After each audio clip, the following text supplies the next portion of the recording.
What is up, everybody, and welcome back to episode 4 of Outdoor Talk.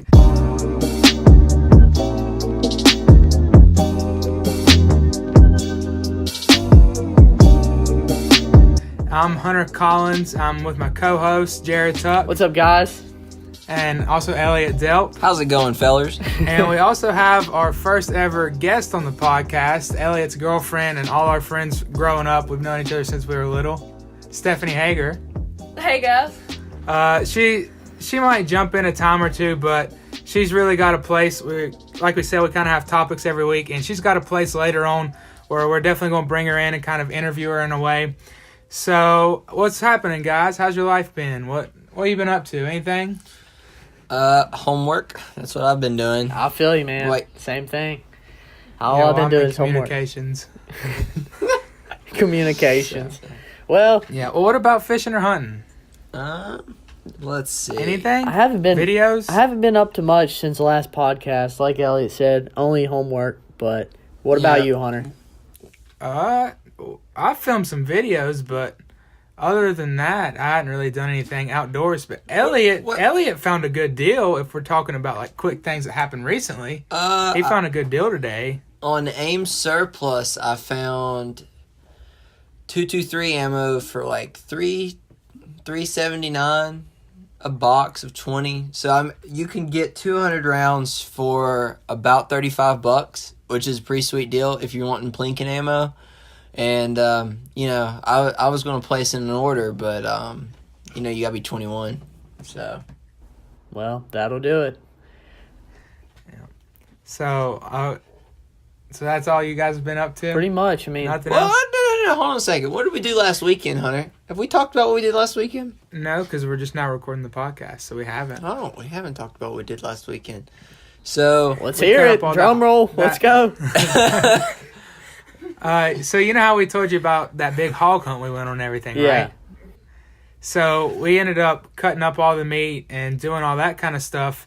And Saturday we cut from 8 a.m. to about 2 o'clock. about 1 or 2 o'clock. Mm-hmm. And I think we had in total probably 250 1-pound packs of sausage. I think we had somewhere between 25 and 35 packs of ribs.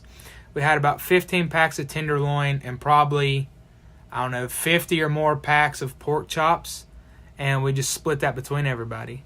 Yeah, it was a good experience. Had fun. First time making sausage. First time really cutting up any pork. It was nice. Yeah, we have fun doing it. But that's pretty much all we've been up to. But let's get right into today's first topic. And we want to know, how'd you get your base knowledge, guys? Like, where did it come from? Jared, how did you know, like, how to tie a lure on the first time? Or Elliott, how'd you learn how to clean a deer or anything outdoors? For me personally, I think my dad's the one who got me into being outdoors in general, both hunting and fishing. But now that I'm more into fishing and stuff, I would say like tying lures and stuff, he taught me how to do that. Along with my brother. My brother is much older than me. I always joke around and say I was the accident in the family. But, yeah, he's much older than me, so he's kind of taught me a lot, too, about fishing. Between him and my dad, they've both just taught me a ton of different things, everything they know. And then I've wanted to learn more than what they've taught me, so, of course, I'm going to try to figure out more about the sport. So the way I've did research on my own and tried to figure out new things about it is just, searching the internet, watching YouTube videos, keeping up with, like, the pro fishermen and stuff like that. That's really how I keep up to date with what's going on in the fishing world and learn new tactics and techniques and stuff. Yeah, that goes the same for me pretty much. Like you said, it just kind of came from the way you were taught, growing up, that you were taken out fishing and you just loved to be outdoors, and that's how you kind of learn. And the same for me. I didn't just go out there and start tying line around, or I didn't just take a knife to a deer I saw on the side of the road. Right. It was taught to me at a very young age by like my father or grandfather or somebody, and that's just how I got my base knowledge.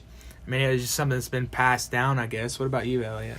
Well, I would have to say that learning to clean deer and clean really anything, my grandfather did teach me how to do all this stuff, and that's where you get a base knowledge.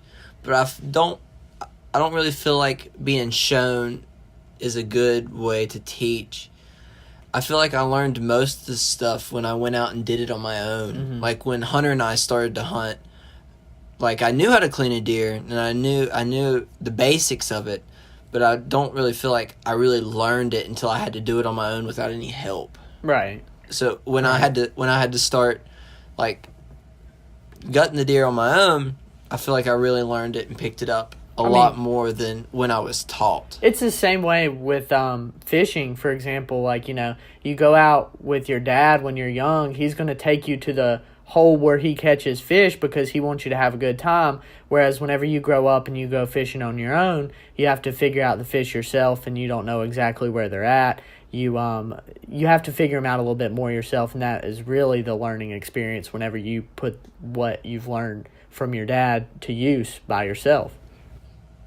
Right. I think, what you guys just said pretty much summed that up perfectly. But like Jared said earlier, there's also YouTube. I mean, that's a go-to, or just Google. Like with anything, like if you want to know the best trail to hike, or you need to know what colors to throw in the water, or you need to know how to clean a deer, all that can be found by just a simple search, which is actually crazy when you think about it, that nowadays I can, like something that used to, you would have to find somebody that's cleaned animals before or was good at fishing, and you'd have to have them take them out, and you'd have to learn it.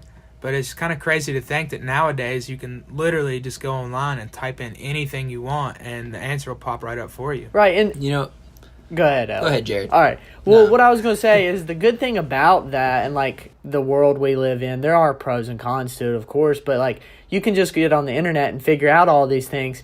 It's really, I think, in my opinion, it makes it a lot easier for someone to get into fishing and hunting that, like, didn't grow up in families like we did, where we were outdoors a lot and our dads were really into it. But I think that's really good for the future and for our kids that I have one day and stuff like that. So, funny story about the whole YouTube thing. First time I ever had to clean rabbits was at Stephanie's house, and I had no idea how to clean a rabbit. I've never killed a rabbit. I've never done anything to a rabbit. And Steph's dad one day was like, "Elliott, why don't you take care of like 10 rabbits for me?" And I was like, "Well, okay." And I watched a YouTube video on how to clean rabbits before I went to their house and killed and skinned rabbits. I kid you not. Gosh. That's funny. So he's like, "Hey, here, you're cleaning my rabbits." Yeah, he was like, "Can you do me a favor?" And I was like, "Sure."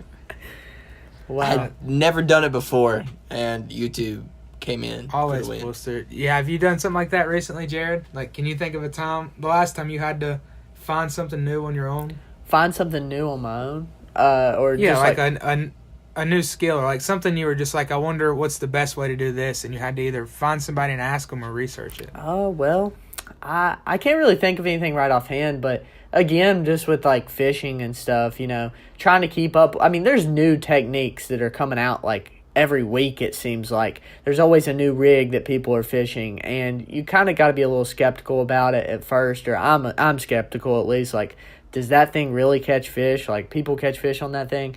But to learn those baits or to learn those techniques that are like brand new, you got to go out there and fish them yourself, and you got to learn how to use them, or else you definitely aren't going to catch fish on them. So just the internet. I mean, I can't think of a specific example, but that's what I do for the most part.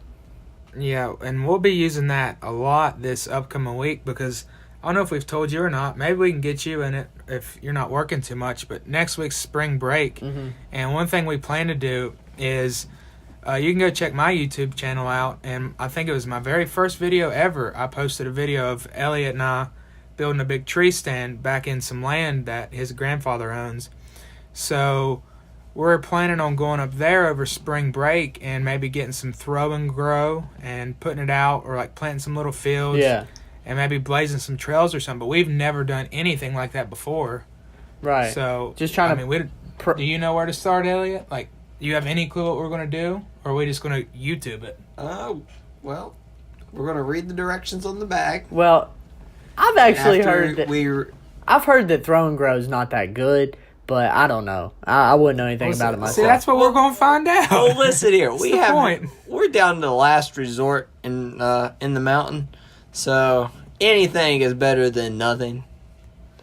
So, well, there you go. We'll see how it goes. We'll keep y'all updated. We'll let you know how it goes. We'll be making videos, and we'll see if it's actually worth it or not.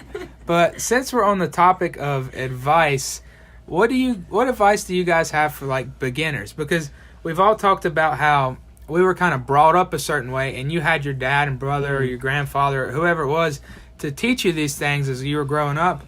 But what do you say to somebody that didn't have that and they're 10 years old or they're 20 years old, whatever it is, and they find your videos and they say, I want to go try fishing. What advice, and they don't have anybody around them, or they want to go try to hunt. What's your guys' advice for that?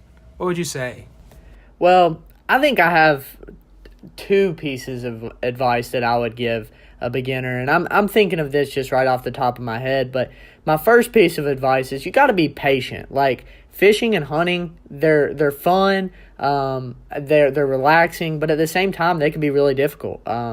Hunting a huge deer, you're not going to get the deer of your life the first year you go hunting. You're not going to get the biggest bass you'll ever catch the first year you go bass fishing. So you have to be patient with these two sports specifically, just because it can be years and years and years before you get where you want to be with both of those sports. And then the second thing I would say, relating back to the last, or I think it was either the second or third podcast we did, and I would say don't spend too much money on these sports. There's a lot of fishing lures and stuff out there that hook the fishermen more than they do the fish. So you can spend a lot more money than you want to on these sports when you really don't have to. You just need basic stuff and you can catch fish. You need basic stuff and you can go hunting. You don't need 20 guns. You don't need 20 rods and reels to go hunting or fishing. So, what do you think? See, Jared, I disagree. You can never have too many guns. Well, you don't need that many to get started. You don't need to start out. I get what you're saying. Yeah. What would you give advice then, Elliott? I would have to agree. When you start out hunting, you should probably do some research into it. You should do more than YouTube research. Yeah. And don't always trust it. Don't always trust everything. YouTube. Agreed. YouTube has a lot of good information, but it's not always quality information. Right. Okay, I might just contradicted myself right there. Good information, quality information. But you should do your research on like forums and stuff, and make sure you get good. I don't know.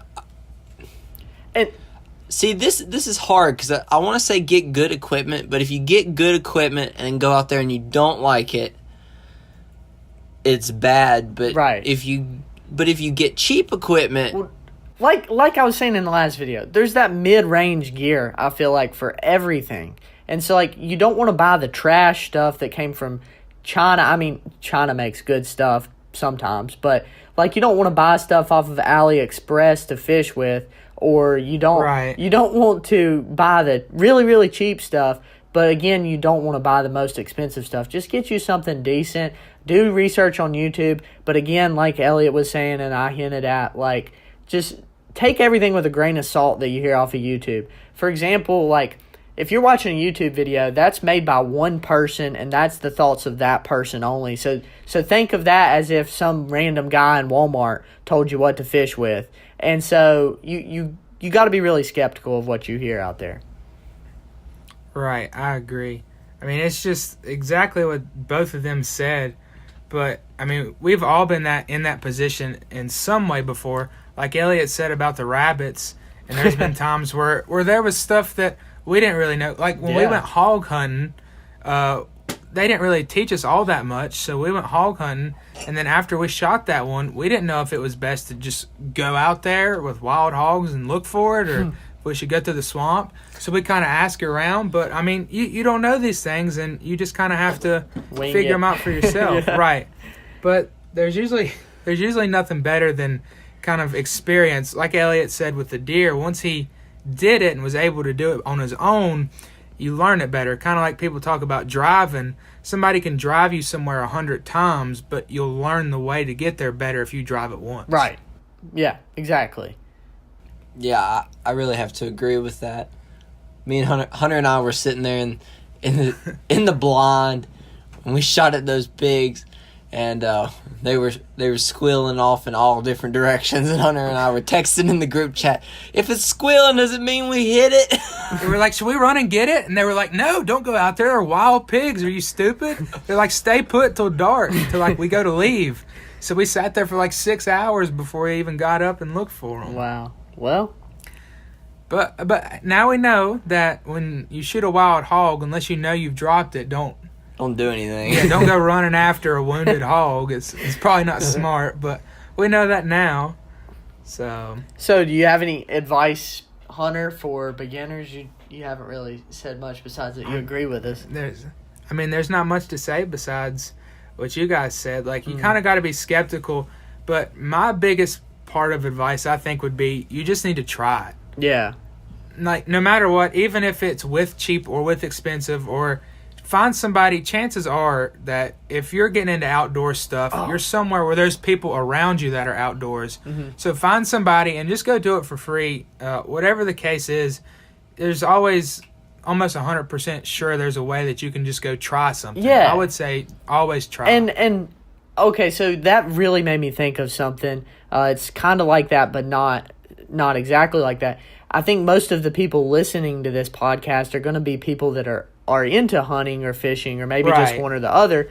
But one thing I would say is within the sports of hunting and fishing, try new things. So, like, for example, with fishing, you catch the biggest bass of your life on a spinnerbait, right? You go back the next day and you catch 100 fish on a spinnerbait. Well, you want to throw a spinnerbait for the rest of your life, but I promise you that there's going to be times when that doesn't work and there's going to be baits that are way better. So you got to try new things, get better at the things that you're not very good at. Everything takes time. So Right, and to add on to that, one thing that you and Elliott are absolutely terrible at, like you talked about fishing, but when it comes to hunting, I've hunted with you and Elliott in situations where you had to sit. Yeah. And it is less than 3 minutes for you guys start going crazy and talking and laughing and just want to move. That's true. So you guys love stalk hunting, but you guys have never really been in a position where you just sit and wait for 4 hours for that monster to walk out. I mean, you might have been there, but I know you guys don't like it. Yeah. So, I mean, that's just another, you were talking about just trying new things in general. Yeah, we touched on that. I guess it was... It was one of the first where you guys ran the deer towards me. We've talked about that specific example. Podcast. Yeah, we don't like sitting around. Yeah, definitely not. Okay. We need to get better at that, at least. Yeah, we need to get better at it. And I do enjoy it as a hunt, but I mean, still nothing compares to just, stalking. Right. Right. So that's all kinds of advice that we have for you guys, or that you might be looking, or just experiences we've learned from. But now we kind of want to move on to the next thing, which is bringing Elliott's girlfriend and our good friend since middle school and elementary school, Stephanie Hager, on. Say what's up, Stephanie. Hey, guys. You want to plug anything before we start asking you all kinds of questions? Oh, no. Go right ahead. No, she's kidding. Follow her on Instagram. She's beautiful. What's your Instagram name? I would have to look it up. All right, well, we'll get that by the end of the podcast. We'll put it in the for you guys. description or something.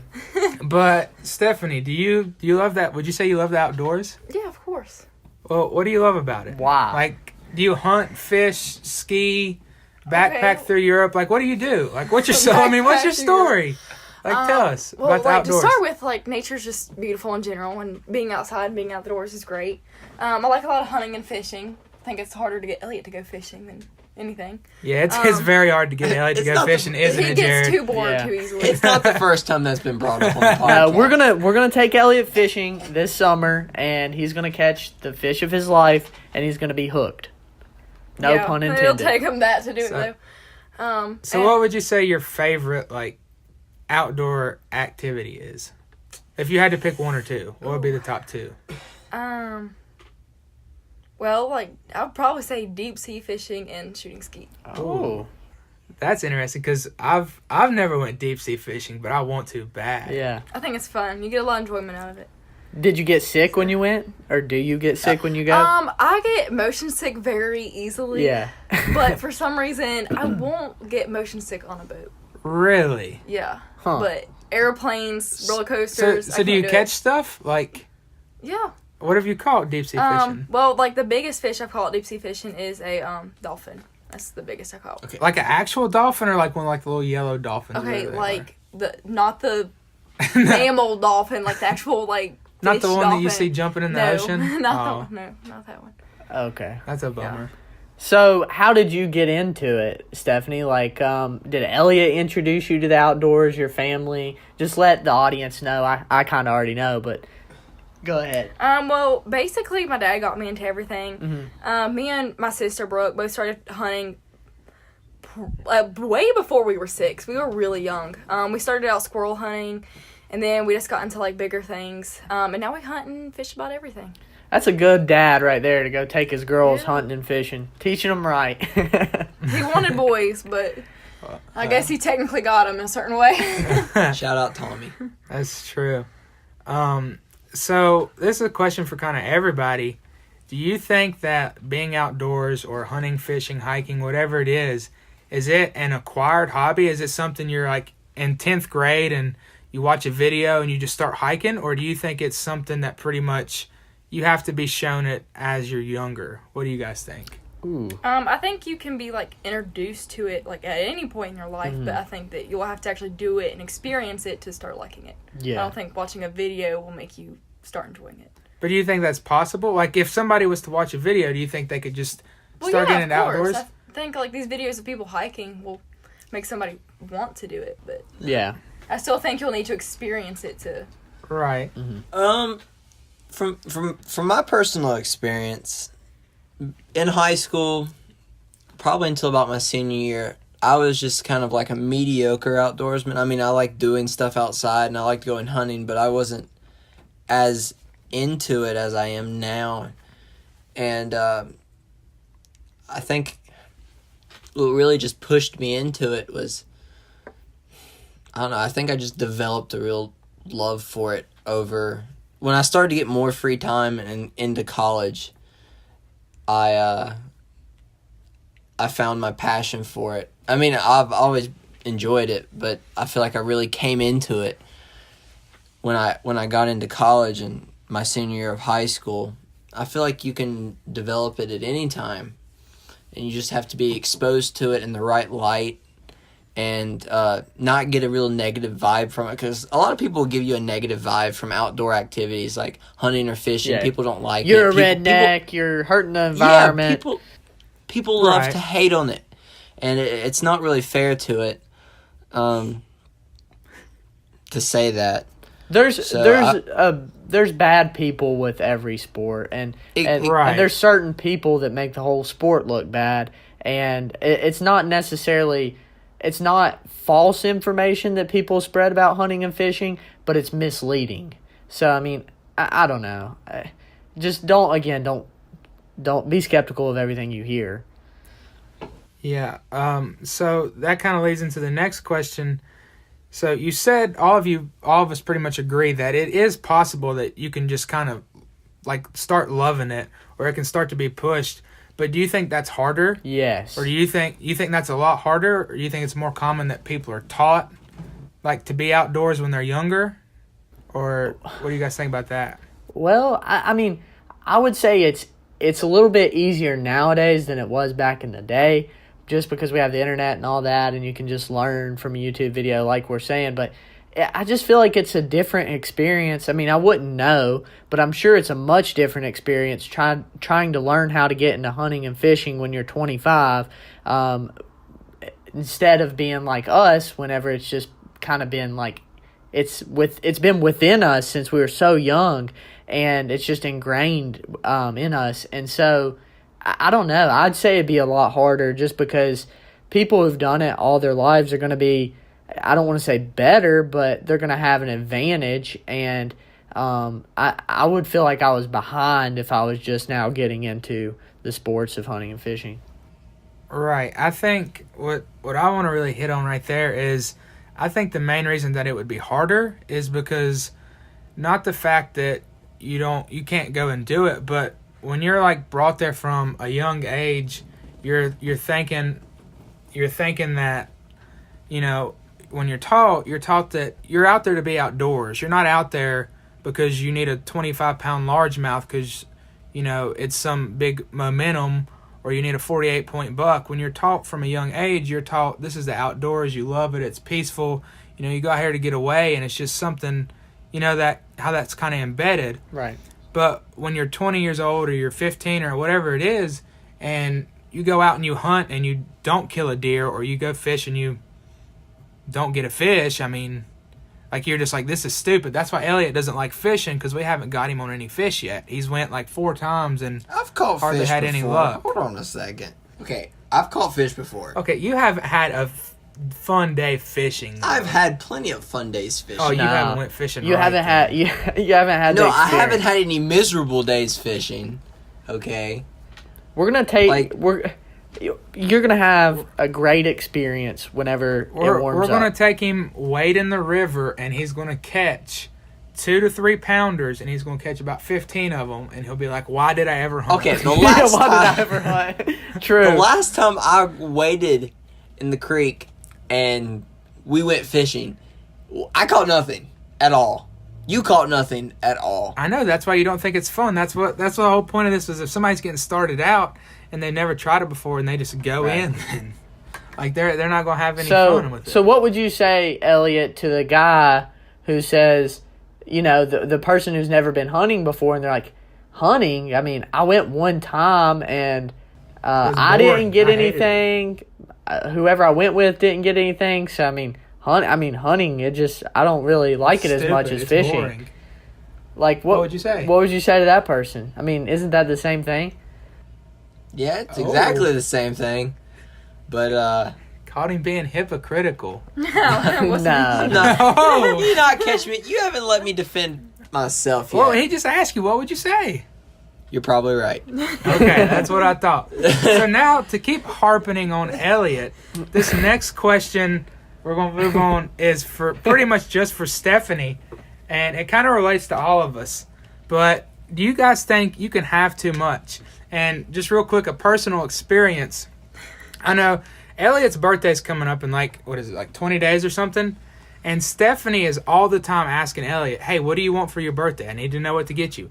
And Elliott will never say anything besides something to do with a gun. And Stephanie says, no, I'm not getting you that. He's like, but that's what I want. She's like, Yeah. well, what else do you want? And then he'll say the same exact gun part. And she'll be like, I'm not getting you gun stuff. And they'll go on like that for like 30 minutes. So Stephanie, is there a point where it's too much? Or is it just the context it's in at the moment? Or is it not wrong to have as much guns and everything you want? Or is Elliott stupid? Let's hear it. Well, all right. So I'm definitely all for guns, and I think you should have as many guns as you want. I don't think there should be a limit, but there always is something that's too much. As far as Elliott's birthday goes, I don't want to get him any gun parts because parts to a gun, like, that's not that great.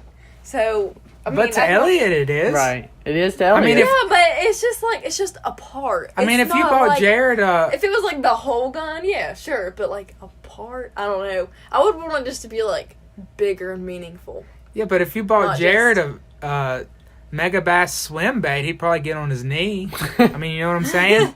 Yeah, well, that's a little bit different. That's still a whole fishing lure. Not really. Like, if I wanted to upgrade my bolt carrier group to Nickel boron. nickel, yeah, if I wanted a nickel boron bolt carrier group and have my shells being kicked out of there flawlessly, then I mean that's what I want. Well, even if I were to get him a part, it's something he might be interested in for a year, or not even a year, like 2 months until he wants something new. That's true. But that's how. What about your shoes and purses, Stephanie? I mean, It's the same thing, is it not? I don't get as a. no, well, I mean, you want a new one after 2 Can- months? See, she's speechless. can I Stephanie, defend didn't you just- Stephanie while these right, two Jared, guys attack the please only go, woman on the Jared. podcast? Okay, so Oh, okay, Jared. So- Jared's a real gentleman. okay. So I think what Stephanie's trying to say is a gift in particular is supposed to be meaningful. So like Elliott's probably going to get the darn bolt carrier group anyway. So she wants to get him something that's from her, like unique, and something he's not already going to buy later. And Yes. and something that he'll remember Yes. forever. But see, the thing is, She'll get him something he won't use. That's not true. I wasn't getting him something pointless or Right. but she's asking me what I want, and I'm telling her what I want. That's true. Well, okay. Yeah, fair enough.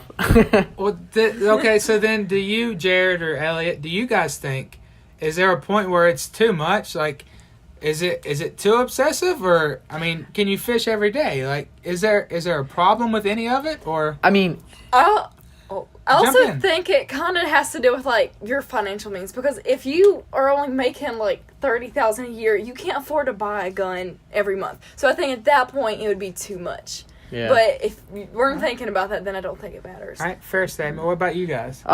I this goes along with what Stephanie just said, but I think everything in life, I think you want to do it in moderation. But for me, I love fishing. I think I don't, like, I want to say in my head, yeah, I could never fish too much. But I think there is a point where if it's impacting other parts of your life, like your financial means and stuff like that, like say you're taking time away from your family because you're fishing or whatever. Say Elliot was going on hunting trips and leaving his family and Stephanie behind every 2 weeks or whatever, and for like 4 days, then that might be a little excessive. But I mean, if he's just going out once in a while and she's okay with it and his family's okay with it, you know, Right. and he's not giving up like precious time with anyone, then I think that's fine. But there are certain times where it can like intrude on your life. Yeah, what do you think, Elliot? I think Jared's correct. I think there is always a limit, and it's really personal preference. Really, it's what's important to you. So, if you value hunting over other things, then that's your choice. It's not really up to anyone else to tell you what's right and what's wrong with it. But don't put it long before as you're- eating. Yeah, okay. Well, don't put it before eating, but just remember there's consequences to every action. If you love hunting and fishing so much you put it over top of your family, you're going to have to suffer the consequences for that. Yeah. So One thing I notice, I'll talk about my girlfriend for a second, but one thing I notice about myself is, like, if my girlfriend buys something, like Aubriana, if she buys like makeup or something that's really expensive, I'll be like, oh my Right. gosh, that's so expensive. And then I'll sit there and think, I can't be mad at her. I just paid $25 for a jerk bait. Like, this is Oh, a God. fishing You're, lure. you're, Oh, you're Jared, getting Elliot the dude. death stare right you need now. to teach Elliot that lesson, Jared, because it's a never-ending. You don't need to be buying that. You don't need that. I mean, perspectives in life, like, I can't put myself in her situation. I mean, I can understand it, sort of, but I'll never understand, like, she'll never understand my mentality behind stuff, and I'll never understand hers, just because we have completely different perspectives and we like different things.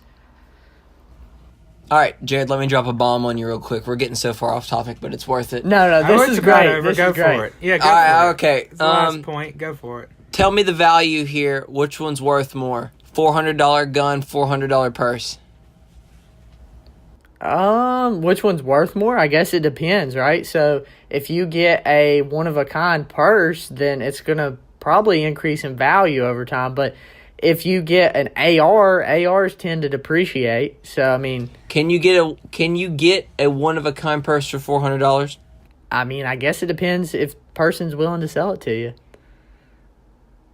Right? I mean, All right. what if that purse was your great-grandmother's and it had been passed along in your family and it, like, meant a lot to you? Okay, we're not talking about sentimental value. Okay, We're well- talking about actual value.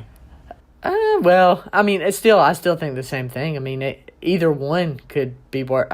I think it depends. You don't think that the value the value of the purse will depreciate More Oh, than a gun. more- On average. On average. On Let's not average? talk Let's not talk. Yeah, on average.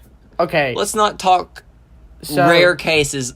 Let's talk like if I went out and bought a Palmetto State AR-15, Mm-hmm. and then in comparison, someone else went out and bought Michael Kors. $400 worth of clothing or $400 worth of Michael Kors, which one's more valuable? Well, it depends on which one's, like, it depends. Like, you're talking about value. So, like, you're going to buy that gun, but you're never going to sell it, so what's it matter? It matters about how much, like, utility or satisfaction it brought to you. So if Stephanie could get the same satisfaction from a $400 purse that you get from a $400 gun. So, I mean, their value could be equal in that sense. But if you're never selling your guns. If you're saying, yeah, but if I were to sell my guns, though, if you were, but you're not. but Stephanie's never going to sell her $400 bag.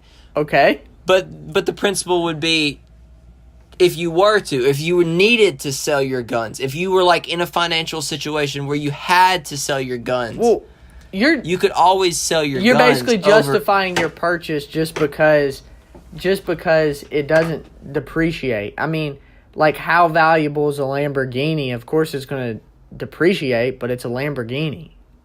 All right, how valuable is land? Land's never going to depreciate. I mean, it will depreciate in the short run. Till Elon Musk builds a tower in the sky. But yeah, okay. Let's get back to what we were talking about: handbags and guns. So, okay. I know that most of the people listening to this are probably males, but if there are females out there, I apologize because I don't know much about purses. I know a little bit, but not much. And so I would say, on average, just to let Elliott win this argument or whatever, I would say on average, don't let him win. If you're gonna purchase if you're going to go out and buy a Michael Kors handbag or a Walmart 308, the Walmart 308 is probably going to be worth more in the long run. I'm judging that just by history, like what things are worth now that people bought 20 years ago. So, I mean, it's going to be worth more, like you could sell it for more. But if it provides the same amount of satisfaction, I don't think it matters. For the record, I would never buy a $400 purse. But if Elliott's going to go buy a $400 gun, that's a shopping spree for me. That sounds like 2 quick weekends for Stephanie. I mean, I guess it's a good thing, though, right? So if Elliott's in the store debating whether or not to buy a gun, he's like, crap, I can't buy this gun because I'll spend $400, and then Stephanie's going to go spend $400 too. So I'm really spending $800 on this gun. You got that right. Yeah, but in all fairness, I only buy a gun like once a year. Yeah. Stephanie hits them. You got like 2 this year. Okay. All right. You got like that 223, and then you're getting like. Oh, well, you can't spoil. You can't spoil that for the listeners. So it's like 2 and 1. All right, supposed to talk about. It's pretty much all about perspective, but we're kind of running out of time here. Yeah, so just ignore us. Is there anything you guys have coming up, or any last minute plugs, or anything you want to do? I don't guess so. I mean, if that's everything that you all got to say, I guess that's everything I got to say. So that pretty much does it. We do have real quick. We have Stephanie's Instagram handle here. For anybody who's listening when we're famous one day, if this ever decides to blow up, go follow her at Stephanie. That's Stefanie. It's the one with the F, not the PH. _ Hager, Hager 13. So go follow her on Instagram. Go follow her, but don't slide in her DMs. Or, I mean, Elliott does have ARs, so watch out. That's in no way a threat. All right, guys, so that pretty much does it for tonight's podcast. Now that you've heard what we have to say, we want to hear what you have to say down in the comments section below. Let us know if there was something in particular that you liked or didn't like about this episode. Also, comment about any topics you would like to see on the next episode. Remember that in the description, we have linked the Take Someone Fishing Facebook group, along with our social media links, and apparently Stephanie's Instagram handle, too. Be sure to tune in next Sunday for another episode of Outdoor Talk, and as always, take someone outdoors.